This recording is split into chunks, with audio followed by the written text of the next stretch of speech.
Welcome to Who's Watching You, a series where we explore questions of mass data surveillance to understand its dangers and implications. Think about the last time you checked a box saying, "I agree to the terms and conditions," or "accept all cookies." Did you actually have the legal background to understand the privacy policy, or the time and patience to understand how your data is being used? When you click yes to those boxes, if it's Google, for example, or another company, they can then keep track of your search terms, of the videos you've watched, of the interactions with content, your video and audio information, your purchase activity, your browsing history, the phone numbers if you've called anyone, call durations, routing information, the types of calls, IP addresses, crash reports, system activity, date and time, URL of your request, data about interactions between apps, app usage, carrier name, operating system. They can collect so much information. Here's an accurate list of the information that Google collects. But you get the picture of how much data they're actually able to collect. The risk of this can be better understood when you think about the conclusions that can be drawn by cross-referencing individual data patterns. With these methods, the owners of this data can have knowledge about our locations, our level of income, and other parts of our identity that we don't think is out there on the internet.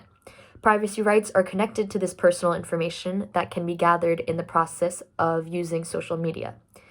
And it appears not only possible, but almost easy to collect and capture any personal information without the user knowing it, and to disseminate it legally or illegally to a third party.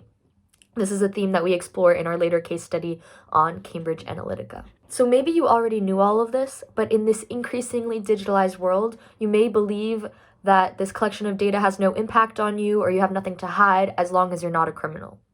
It appears pretty clear that, for most of us, the collection of personal data that we put on different social media or digital platforms don't seem very dangerous at first, so we don't question it. We just click accept. But let's consider the dangers in different contexts. What if Trump had successfully created a putsch and put a Stasi in place? What if the Vichy regime, the Stasi, and Joseph McCarthy had had the internet as tools for their motives, invading the privacy of many to identify their targets? We can even have a look at what is happening with the Chinese Communist Party as they master the internet as a tool, forbidding access to certain content or websites. In certain cases, when living under authoritarian or totalitarian regimes, knowing that information can be collected by your government can prevent you from doing what you fully want. Knowing that you are watched causes many issues, including some regarding the freedom of association or the freedom of speech under a surveillance government. And today, economies are dominated by monopolistic big tech companies.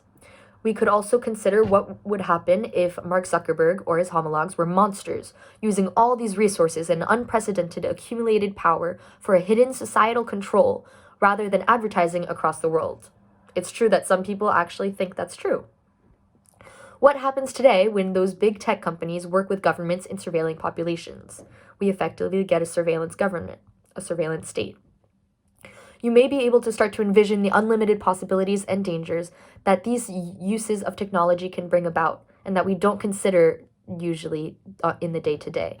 So this series is going to explore the extent to which we can use historical and current examples of mass data surveillance by governments and private entities to apprehend the multiplied risks presented by data leakage in the future of an evolving digital age.